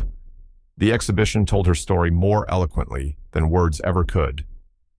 "There's something else," Martin added, leading them to a separate alcove. "These arrived yesterday." The alcove contained 5 paintings, not Lily's, but clearly inspired by her style. The accompanying placard explained their origin, works created by other young cancer patients who had been moved by Lily's story and invited to contribute to the exhibition. Each painting was accompanied by a brief statement from its creator, expressing how art had become part of their healing process. "Your story has already inspired others to find their voice through art," Martin said quietly. "Regardless of sales tonight, that's an achievement worth celebrating." The sentiment brought tears to Lily's eyes, a reminder that what had begun as a desperate attempt to fund her treatment had evolved into something with meaning beyond herself. Before she could respond, Martin's assistant appeared to inform them that the first guests had arrived. Among them, Tom Cruise, who had requested a private moment with Lily before the public opening. Tom entered with his characteristic energy, though deliberately subdued, to avoid drawing attention away from the evening's true focus. He embraced Lily warmly, then stepped back to look at her with genuine happiness. "You look healthy," he said simply. "It suits you." "I feel better than I have in months," Lily confirmed. "Dr. Vasquez says my response to the treatment is exceeding all expectations." Tom nodded, unsurprised. "Elena is the best. I knew she'd find the right approach for you." He gestured to the gallery around them. "And now this. From sidewalk easel to solo exhibition, in less than 2 months. Extraordinary. Because of you, Lily reminded him. None of this would have happened if you hadn't stopped that day. I stopped because of your talent, Tom countered. What's happening now is because of who you are, your resilience, your voice, your perspective. I just helped people see what was already there. Before the conversation could continue, Martin approached with an update. Art critics from major publications had arrived, along with several prominent collectors known for launching emerging artists' careers. The public opening would begin in 15 minutes, and the media was requesting preliminary interviews with Lily. As Tom excused himself to allow Lily to prepare, he mentioned casually, "A few friends of mine will be stopping by throughout the evening. They're interested in your work, but also in the broader conversation your story has started about young artists and medical access." Those few friends turned out to include some of Hollywood's most influential figures, directors, producers, studio executives, and fellow actors, arriving in carefully timed intervals to avoid creating a media circus that would detract from Lily's artwork. Each took time to speak with her personally, expressing admiration for both her artistic talent and personal courage. More surprising were the art world luminaries who appeared, critics whose reviews could establish or destroy careers, collectors whose purchases were considered industry validation, gallery owners from New York, London, and Paris who rarely attended openings for unknown artists. One particularly influential critic, notorious for his scathing assessments of new artists, spent nearly 30 minutes examining Lily's work before approaching her. His typical cynicism had given way to thoughtful contemplation. "You've managed something rare," he told her, dispensing with pleasantries. "Work that is deeply personal, yet universally relevant. Emotional without being sentimental. I particularly appreciate that you don't exploit your illness for artistic effect. The paintings stand on their own merits." Coming from him, this constituted extraordinary praise. Within hours, his preliminary review appeared online, describing Lily as a genuine talent whose work would command attention regardless of her compelling personal narrative. The art world equivalent of a royal blessing, his endorsement triggered a cascade of critical acclaim that extended far beyond the sympathy or celebrity-adjacent attention her story had initially generated. Sales began immediately and proceeded with astonishing speed. Red dots appeared beside paintings as they sold, sometimes within minutes of the exhibition opening to a new group of visitors. By midway through the evening, over half the collection had been purchased, many at prices 2 or 3 times higher than Martin's already optimistic estimates.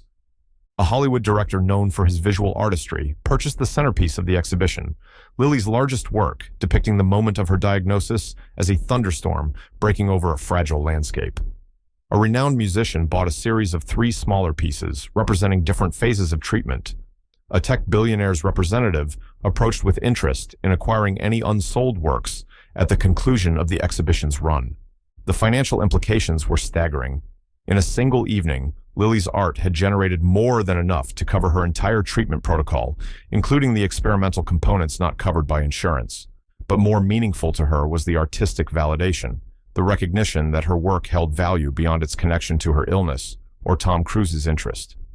As the evening progressed, Lily found herself engaged in conversations about technique, influence, and artistic philosophy with established figures in the art world. Several mentioned mentorship possibilities. A representative from one of Los Angeles' most prestigious art schools invited her to apply for a full scholarship program designed for exceptional young artists. "Your technical skill is impressive, given your limited formal training," the representative explained. "But what truly sets you apart is your perspective, the emotional maturity evident in your composition and color choices. We'd be honored to help you develop that talent further." Academic recognition extended beyond art schools. A professor of medical humanities from UCLA approached with an unusual proposition. Would Lily consider allowing her work to be studied as part of a course examining how patients express illness through creative mediums? The professor believed her paintings could help medical students develop greater empathy and understanding for the emotional dimensions of disease. "Your work bridges the gap between clinical reality and lived experience," the professor explained. "You've captured something essential about the patient journey that textbooks can't convey." Perhaps most surprisingly, a curator from a major museum expressed interest in acquiring several pieces for their permanent collection. particularly those depicting the early phases of Lily's diagnosis and treatment. These would be included in an upcoming exhibition on art as response to trauma and recovery. Future generations should see these, the curator told her. They're historical documents as much as they are works of art, a visual testimony to both medical crisis and human resilience. Throughout the evening, Lily observed another phenomenon developing around her exhibition: conversations about healthcare access, medical debt, and support for young patients were happening in every corner of the gallery. Her story had created a space where wealthy art patrons confronted realities they rarely encountered directly: the financial devastation of serious illness, the barriers to cutting-edge treatment, the disproportionate impact on young people and their families. Tom Cruise moved through these discussions strategically, connecting key figures with shared interests, ensuring that conversations about art naturally evolved into conversations about action. By evening's end, several informal commitments had been made: a foundation dedicated to young artists with medical needs, a scholarship program for art therapy studies, a fundraising initiative for the compassionate care program that had accepted Lily. As the official closing time approached, Martin Keller gathered the remaining guests for an announcement. Every piece in the exhibition had sold, a virtually unprecedented outcome for a debut showing. The final sales total, he revealed, was over 3 times their highest projection. Lily, overwhelmed by both the artistic recognition and its financial implications, found herself at a loss for words when invited to address the gathering. After a moment's silence, she spoke from the heart. "When I started selling my paintings on the sidewalk, I was just trying to stay alive," she said simply. "I never imagined that my art would be valued for itself, or that my story would connect with so many people. Thank you for seeing me as an artist first, not just as a cancer patient. That recognition means more than any sale." What Lily didn't yet realize, as she stood surrounded by new admirers and supporters, was that the artistic recognition she'd received that evening represented just the beginning. Her unique visual voice, now amplified by critical acclaim and institutional support, would soon reach audiences far beyond the gallery walls, bringing both her art and her advocacy to a global stage that would transform her from emerging talent to influential voice in both worlds. The morning after the gallery opening, Lily awoke to a reality dramatically transformed from the one she had known just 2 months earlier. Her medical treatment was on a promising trajectory. Her artwork had received critical acclaim and generated significant income, and her story had captured public attention in ways that created potential for broader impact. As she scrolled through the countless messages and media coverage of the exhibition, a deep sense of responsibility began to crystallize within her. "We need to do something meaningful with this," she told her mother over breakfast. "Not just for me, but for others who don't have a Tom Cruise to notice them on the sidewalk." Her mother nodded, having arrived at the same conclusion. "Martin called this morning while you were sleeping. The final tally from last night's sales exceeded $380,000. After the gallery's commission, you'll receive just over $300,000. The figure was staggering, more money than Lily had imagined possessing in her lifetime, let alone at 16. It would more than cover her treatments, even if her insurance company reversed their recent accommodations. It could pay for college, for art school, for a secure start to adult life once she recovered. But Lily was already thinking beyond personal security. What if we used some of it to help other young artists with medical needs? Create some kind of foundation or scholarship? Before her mother could respond, Lily's phone rang. Tom Cruise's assistant, calling to arrange a meeting later that day. "Tom has some ideas he'd like to discuss with you, if you're feeling up to it after last night's excitement." The meeting was set for that afternoon at a private dining room in a discreet restaurant in Brentwood. Lily arrived to find not just Tom waiting, but a small team of professionals: a lawyer specializing in nonprofit establishment, a publicist with experience in healthcare advocacy campaigns, and a foundation director whose organization focused on medical access for underserved populations. "I hope you don't mind that I invited some colleagues," Tom said as he greeted Lily warmly. "When we spoke about using your platform to help others, I wanted to make sure you had the right guidance from the start." The conversation that followed was both overwhelming and exhilarating. Tom had clearly been planning this for weeks, assembling experts and developing a framework for what would become the Lily Parker Foundation, an organization with a dual mission to support young artists, facing medical crises and to advocate for expanded access to advanced treatments for pediatric patients, regardless of financial status. The structure we're proposing, the lawyer explained, would allow for both immediate impact through direct assistance grants and long-term advocacy through partnerships with medical institutions and policy organizations. The foundation would begin with two primary initiatives: an emergency fund providing rapid financial assistance to young artists needing medical treatment, and a fellowship program placing artists in hospitals to work with pediatric patients, building on research showing the therapeutic benefits of creative expression during treatment. "We've already secured commitments for initial funding," Tom added, sliding a folder across the table. "Several people who attended your exhibition last night have pledged support, and I'm matching the total contributions." Lily opened the folder to find commitment letters totaling over $2 million, a foundation of financial support that would allow her vision to become operational almost immediately. The generosity was overwhelming, but what struck her most was the clear intention behind it. These weren't charitable donations motivated by pity, but investments in systemic change inspired by her story and talent. "This is incredible," she managed, looking up at Tom and his assembled team. "But why me? Why not establish this through your own name or existing organizations?" Tom's response was characteristically direct. "Because this needs to be authentic, not celebrity-driven. Your story resonates because it's real. You're a talented artist who faced an impossible situation and found a creative solution. My involvement got attention, yes, but your voice is what people are responding to. This needs to be your foundation, with your vision guiding it." Over the following weeks, as Lily continued her medical treatments with increasingly positive results, the foundation moved from concept to reality with remarkable speed. Office space was secured in a building near UCLA Medical Center, allowing Lily to combine treatment visits with foundation work. A small but dedicated staff was hired, including a program director with experience in both arts administration and healthcare advocacy. The foundation's first public initiative launched exactly 1 month after the gallery opening. A partnership with 5 major children's hospitals across the country to establish art cart programs, providing high-quality art supplies and instruction to young patients during treatment. Each participating hospital would also host an artist in residence, funded by the foundation to work directly with patients and exhibit the collaborative art created during their residency. What made the program unique was its dual focus, not just on art as therapy, but on recognizing and developing genuine artistic talent among patients.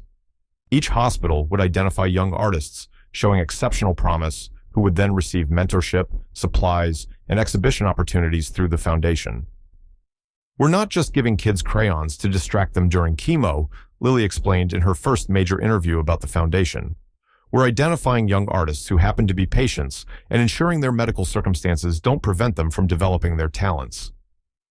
The interview, published in both an arts journal and a medical humanities publication, marked Lily's emergence as a thoughtful advocate whose perspective bridged creative and medical worlds. Her articulate passion and lived experience gave her words weight that traditional advocates often lacked. Tom Cruise supported the foundation's launch with strategic appearances and statements, but was careful to keep Lily centered as its voice and vision.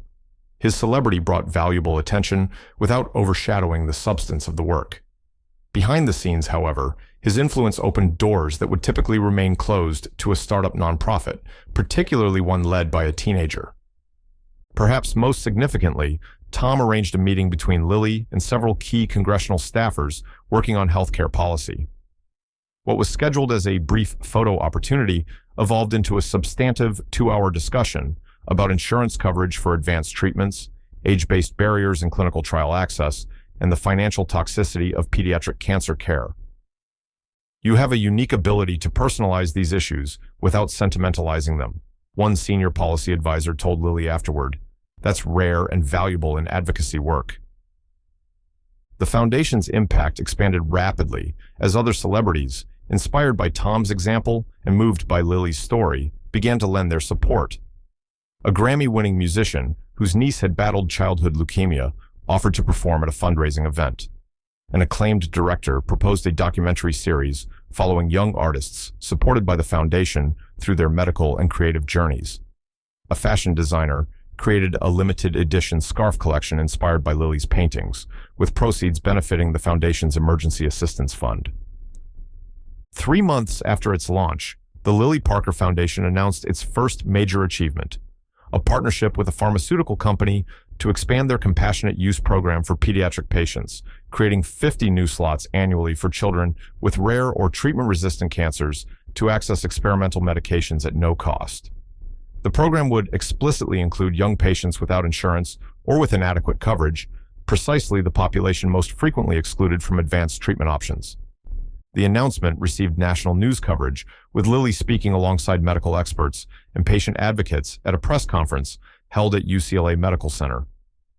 Standing at the podium, no longer appearing frail but still bearing the visible signs of her ongoing treatment, she spoke with clarity and conviction about the foundation's mission.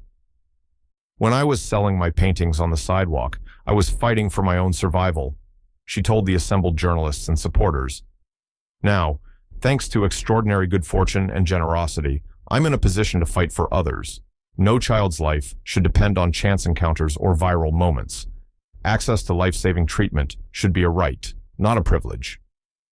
Tom Cruise, seated in the audience rather than on stage, watched with evident pride as Lily articulated a vision that extended far beyond her individual circumstance.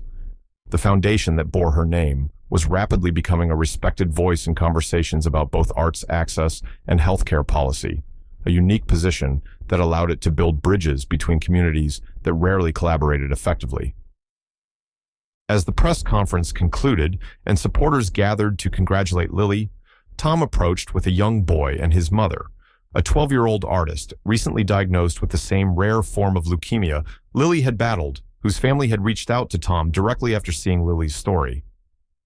"This is the first recipient of your foundation's emergency fund," Tom said quietly, introducing them.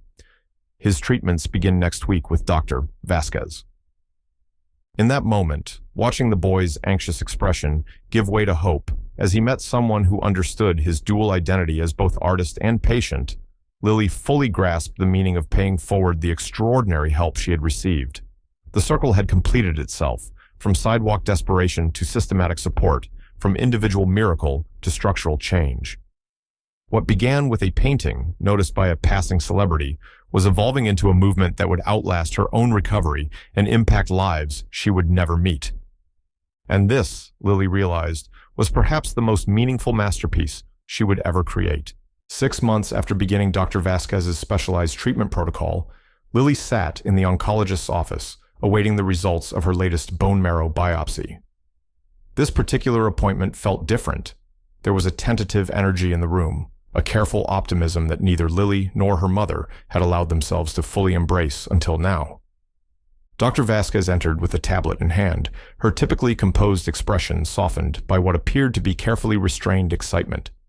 She took a seat across from them, set the tablet down, and looked directly at Lily. "The results are better than we could have hoped for," she began, her professional tone giving way to genuine warmth.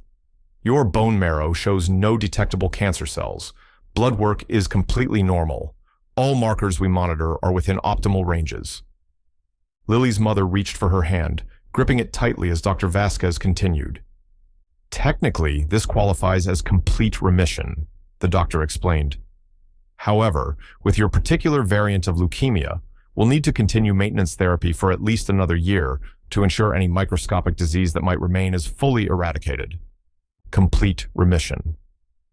The words hung in the air, simultaneously simple and profound. Lily had imagined this moment countless times during the darkest periods of her treatment, but now that it had arrived, she found herself struggling to fully comprehend its meaning. "So, the cancer is gone?" she asked, needing to hear it stated in the plainest terms. Dr. Vasquez nodded. "Based on all our current testing methods, yes. Your body has responded exceptionally well to the combined protocol. The immunotherapy component in particular seems to have been remarkably effective in your case." The doctor went on to explain the maintenance regimen, significantly less intensive than the treatment Lily had been receiving, with fewer side effects and hospital visits. She would need quarterly bone marrow tests for the next 2 years, then annual checks after that. But the acute phase of her battle was officially ending. As they left the medical center, Lily felt strangely disconnected from her surroundings, as if moving through a dream. The Los Angeles sunshine seemed impossibly bright, the sounds of traffic and pedestrians unusually vivid. Her mother kept wiping away tears that returned as quickly as they were cleared. "We should call Tom," her mother said as they reached the car. "He's been waiting for this news almost as anxiously as we have." Tom's response to their update was immediate and joyful. He insisted on celebrating, not with a public event that might draw attention away from Lily's foundation work, but with a small gathering of those who had been part of her journey. That weekend, at his home, Lily found herself surrounded by an unlikely assembly. Dr. Vasquez, Martin Keller, several staff members from her foundation, the street vendors who had first supported her sidewalk gallery, and a few young patients who had been early beneficiaries of her foundation's programs. "To Lily," Tom toasted, raising a glass of sparkling cider in deference to the miners present, whose talent, courage, and vision have created ripples that continue to spread outward. "Your healing journey has just begun, but you've already helped heal something broken in our healthcare system." The celebration marked a transition point, not just medically, but in how Lily perceived herself. For months, cancer patient had been her primary identity, with artist and then advocate layered atop that foundation. Now, she faced the challenge and opportunity of redefining herself without the urgency of illness driving her decisions. The maintenance phase of treatment brought a new rhythm to Lily's life. The reduced medical schedule allowed her to return to school part-time, reconnecting with the normal teenage experiences she had missed during the most intensive treatment periods. Simultaneously, she devoted 3 days a week to the foundation, where her role had evolved from inspirational figure to active leader, particularly in programs involving direct work with young artists in treatment. The foundation itself was thriving, having secured substantial ongoing funding and established partnerships with major medical centers across the country. Its dual focus on supporting artists through medical crises and improving access to advanced treatments had resonated widely, attracting support from both arts and healthcare communities. Tom Cruise remained involved, lending his influence strategically, but ensuring the foundation maintained its authentic connection to Lily's personal experience. His advocacy behind the scenes had proven particularly valuable in conversations with medical institutions and pharmaceutical companies, entities that might have dismissed a teenager-led initiative without his validation. "The foundation isn't about me anymore," Lily observed during one of their regular check-in meetings. "It's become something bigger, something that will outlast my story." "That was always the goal," Tom replied. "The best foundations evolve beyond their founders' personal experiences to address systemic issues. Your story opened the door, but the work itself is what's keeping people engaged." As her physical strength returned, Lily's artistic practice underwent its own transformation. The urgent emotional expression that had characterized her work during treatment gave way to more deliberate experimentation with technique and concept. Her newest paintings explored themes of transformation and liminality, the space between illness and health, between childhood and adulthood, between individual experience and collective action. Martin Keller, who continued to represent her work, noted the evolution with approval. "Your early paintings had raw emotional power," he told her during a studio visit. "These new pieces retain that authenticity, but show greater technical sophistication. You're maturing as an artist, not just responding to circumstances." The therapeutic value of art, which had been primarily personal during her illness, now extended outward through her foundation work. Lily developed a workshop series for young patients, teaching techniques she had discovered during her own treatment, ways of expressing pain, fear, and hope that standard art therapy programs often overlooked in favor of simpler activities. "Art saved me twice," she explained to a group of teenage patients during one such workshop. "First, by giving me a way to process what was happening to me emotionally. Then, literally, by funding the treatment that saved my life. I want you to discover how powerful your creative voice can be." Dr. Vasquez, impressed by the psychological benefits she observed in patients participating in these workshops, invited Lily to collaborate on a research study examining the impact of serious artistic practice, as opposed to casual art therapy, on treatment outcomes and quality of life measures for adolescent cancer patients. "Your approach is different from traditional art therapy," the doctor explained. "You're treating these kids as genuine artists first, patients second. That shift in perspective seems to be particularly beneficial for their sense of identity and agency during treatment. The research project represented a merging of Lily's medical journey and artistic development, creating a third path that drew on both experiences.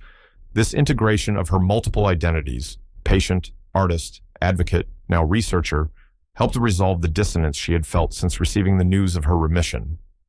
Through it all, Lily continued to paint. Her work had evolved from the sidewalk necessity of creating small, saleable pieces to more ambitious projects that required weeks or months to complete. One such undertaking was a series titled Threshold, documenting the psychological landscape of recovery, the complex emotional terrain of returning to health after expecting not to survive. The series received significant critical attention when exhibited at Keller Fine Arts, with reviewers noting its nuanced exploration of a rarely depicted experience. Parker avoids both the triumphalism of victory over cancer narratives and the melancholy of permanent victimhood, wrote one prominent critic. Instead, she presents recovery as a complex state of its own, neither illness nor complete return to a previous self. This critical recognition affirmed what Lily had known intuitively. Her most powerful work came from honest examination of her lived experience, neither minimizing its difficulty nor artificially resolving its complications. The same authenticity that had drawn people to her sidewalk gallery continued to distinguish her work, even as her technical skills and conceptual sophistication developed. On the one-year anniversary of her first encounter with Tom Cruise, Lily returned to the street corner where her sidewalk gallery had stood. The visit wasn't planned as a public event, just a personal pilgrimage to acknowledge the journey's beginning. To her surprise, Tom arranged to meet her there, arriving without entourage or publicity. Together, they stood on the ordinary patch of sidewalk that had changed both their lives, though in vastly different ways.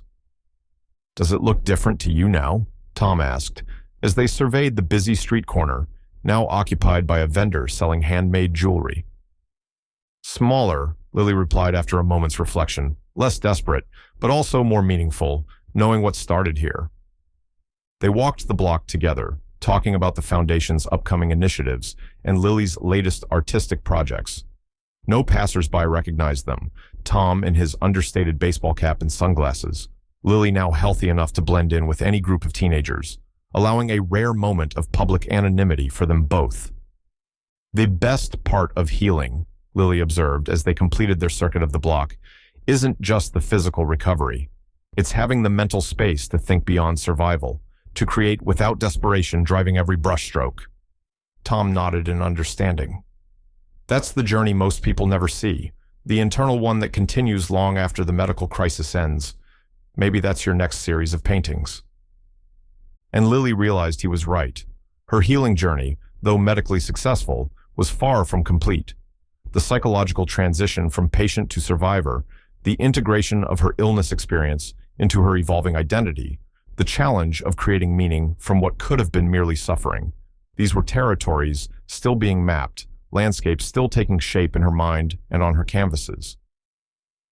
As they parted ways that afternoon, Lily felt a profound sense of gratitude, not just for Tom's intervention that had changed her medical trajectory, but for his continuing presence as she navigated the complicated path of recovery. In him, she had found not just a benefactor, but a mentor who understood that healing encompassed far more than the absence of disease. What had begun as a chance encounter between a desperate young artist and a passing celebrity had evolved into something neither could have anticipated, a collaboration that had not only saved Lily's life, but was now working to transform the intersection of art, medicine, and access for countless others. 18 months after her first sidewalk art sale, Lily Parker stood at the podium in the grand ballroom of the Beverly Hilton, hosting the first annual Lily Parker Foundation Gala. The room glittered with celebrities, medical professionals, and young artists whose lives had been transformed by the Foundation's work. Healthy now, with her hair grown back into a stylish shortcut, Lily announced 3 groundbreaking initiatives: a research partnership with NIH integrating art into treatment protocols, scholarships for young survivors seeking art education, and most importantly, a nationwide compassionate use program created with 5 pharmaceutical companies to provide experimental treatments to hundreds of children regardless of financial status. After the speeches, Tom presented her with a framed photograph capturing their first meeting at her sidewalk gallery, a moment neither had known was being documented. "We look like strangers," Lily observed, studying the image that had changed everything. "We were," Tom replied simply. "That's what makes everything that's happened since so remarkable." As the evening ended, Lily stood on the hotel terrace with Tom, looking out at the same city that had once seemed indifferent to her struggle, now transformed into a landscape of possibility. "A new beginning," she murmured. "One of many," Tom responded. "That's the gift of second chances. They're never just one moment, but a continuing series of new possibilities." Her sidewalk gallery had begun as a last resort. It had become, instead, a first step into a future limited only by imagination and the courage to pursue it.